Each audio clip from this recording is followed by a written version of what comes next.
So what I have here today is a Zastava pump action shotgun. There's no model designation on these. It's quite well built. This one's serial number 1007. I acquired this through Inner Surplus. Definitely check them out for any firearms, really, especially if you're into European stuff. Shout out to you guys. You guys are freaking awesome. It's 2 3/4 inch chamber, has removable chokes. I will be doing a disassembly and teardown video of this here shortly. Maybe even attached later in this video. So I'm going to start, this is the first time shooting this, I'm going to start with some number 6 Federal low brass, followed up by a couple shots of double-aught buck, S&B full power. So, one thing to note, it's got some scalloping here around this for easier loading, and it does load quite smooth. Everything in this is chrome lined, barrel bolt, hell, even the lifter here is all nickeled, if you will, and you can catch the shell on the lifter if you're into speed loading. Releases right here on the port side of the trigger, just like that.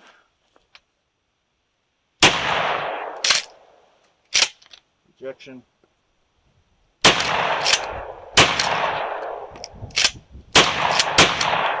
Definitely ride the slide with that one, which is nice. Anybody with an SXP knows what I mean by that. Now for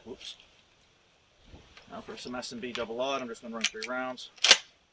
One up in the chamber like that. And that one went back on the lifter there. Yeah. Little thing of note there. If you're just trying to double up, then it's your business.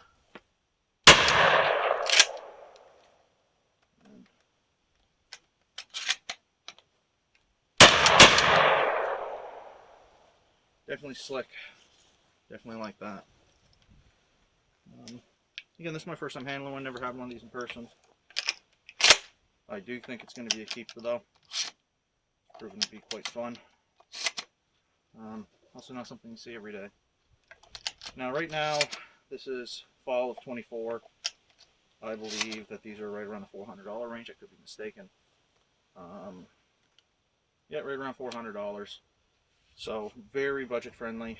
Only thing competing with this would be your SXPs and Turkish stuff. So get yourself a good quality European one. Definitely something to consider. Usually have pretty nice wood on them from what I've seen. Like I said, removable chokes, I'll figure out what the thread is on those. Probably something common like rem chokes, I'm imagining. Could be wrong.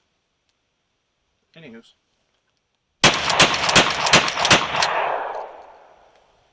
Definitely slick and fast.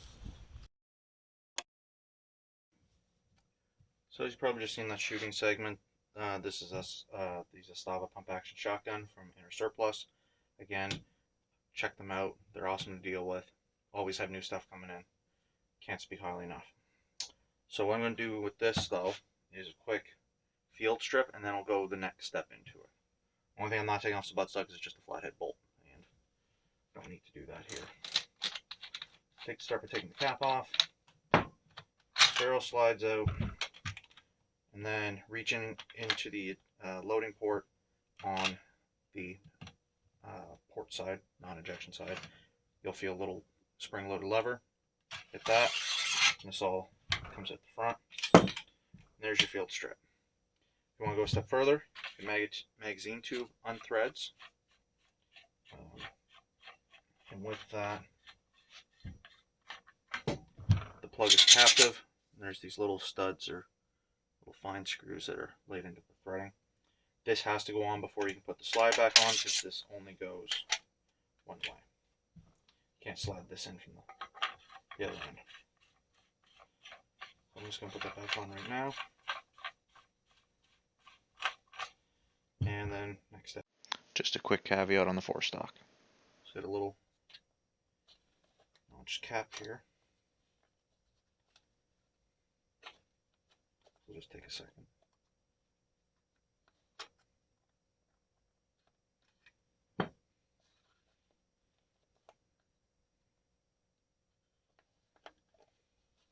There's probably an easier way to do this, but I'm just fiddling. And as you might have seen on the shooting video, I don't know how well the camera grabbed it.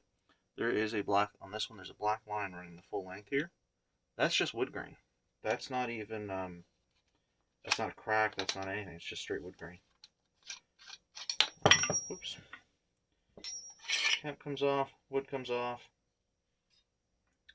and this little bushing there, and there's your fore end. Now with this is top, so 0, 90, 180, 270. This could leave, if somebody wants into aftermarket stuff, this leaves a lot of opportunity for some cool stuff to be done. And it rings. Wood, just bored through, nothing special there. Put that back together, just put your ring on. That sits up that orientation. Put your cap back on.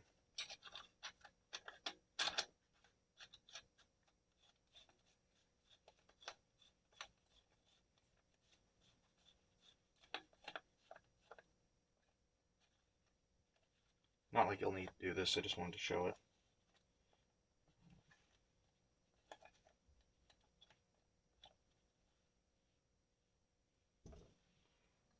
That.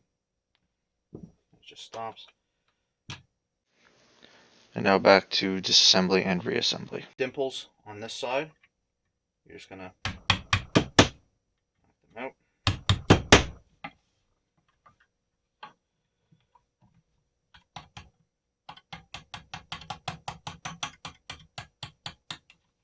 This one.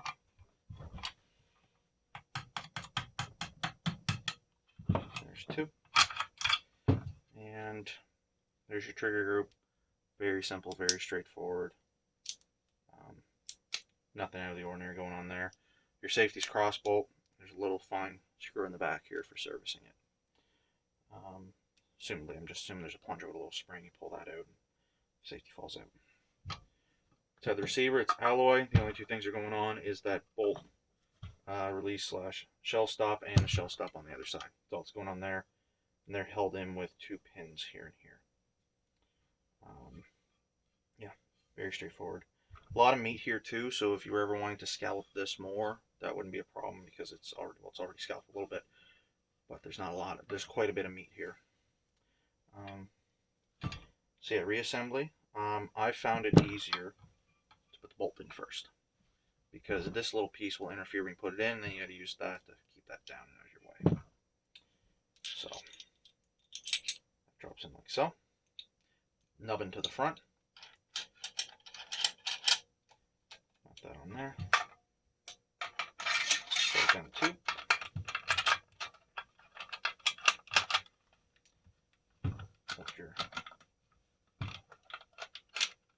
Sure the bolt's on the forward.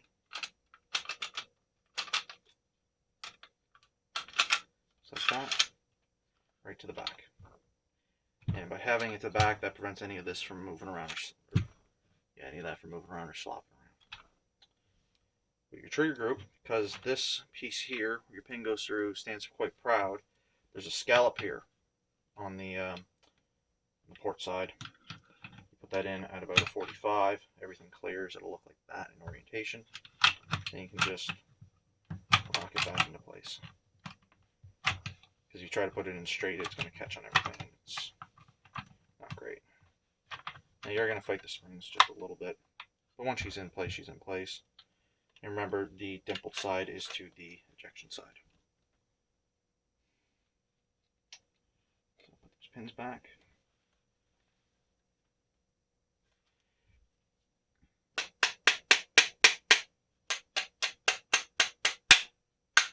I'm using a polished hammer, that's why it's not leaving any marks. So I'm not afraid to have it on that face. Next, pull the bolt to a fort about halfway open or halfway closed, depending on your perspective. Put the barrel in. Cap goes on.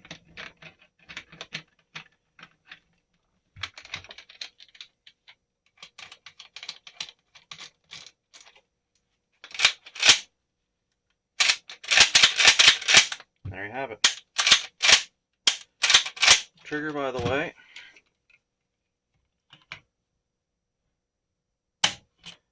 weighs in at about 5 pounds.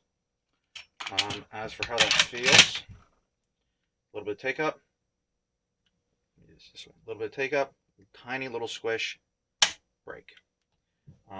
Standard trigger, not amazing, but pretty good. Definitely not a bad trigger. Action, like I said before, is very slick. And this, as you see, I didn't put any grease or anything on this. I mean, if I really wanted to.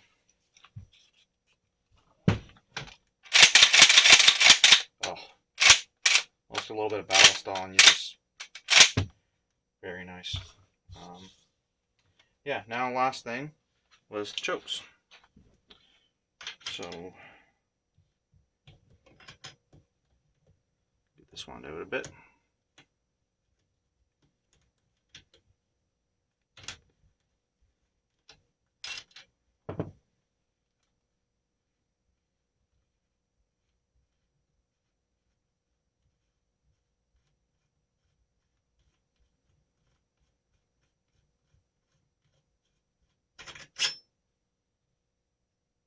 That is pretty coarse for choke.